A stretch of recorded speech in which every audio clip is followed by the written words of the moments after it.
From the Obama for America campaign as a senior advisor in religious affairs, and he also served as senior director institutional advancement at the Museum of African American History in Boston. But now he wears a hat with huge responsibilities. Welcome to Gerard McClendon Live, executive director of the National Public Housing Museum, Mr. Keith Magee. How are you this evening, Mr. Magee? I'm excellent, Gerard. How are you? You know what? I love that word, excellent. Mr. Magee, why do we need a museum like this? Please explain the importance. Well, 10 years ago, the residents here in Chicago, through the leadership of Devera Beverly, the founding chair of the museum, wanted to leave a legacy of their having been here in Chicago in what was traditional public housing. With Chicago's plan for transformation and the change with what was happening with public housing, they wanted to specifically leave something so that their children and grandchildren could know how they existed and lived as a community. Yeah. So for about 6.5 years, they circulated proposals and created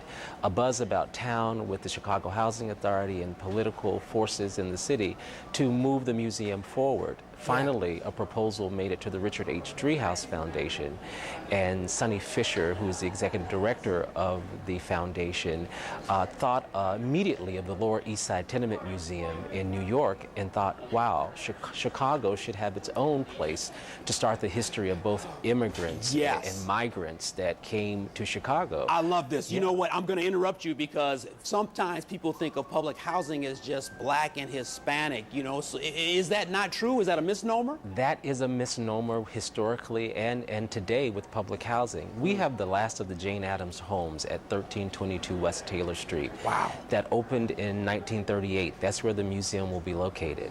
When that facility, the Jane Addams community, opened in 1938, only 2% of Jane Addams was African American.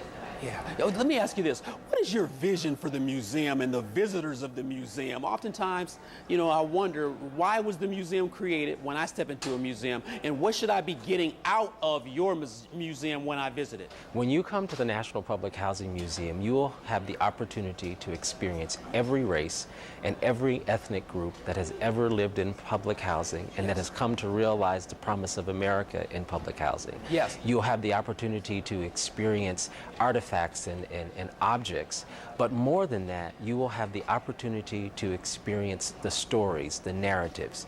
We believe that we are more than objects and artifacts, that we are in fact the sum of our stories. Yes, the stories and the narratives. I'm running out of time, okay, Mr. Magee, but events. You got Women Behind the Names, March 24th, and actress Bernadette Stanis is going to be there from Good Times, April 11th. There were 2 more events. Name them quickly. Those are the 2, but with the Women Behind the Names, that program is about Ida B. Wells, her legacy, journalism as activism.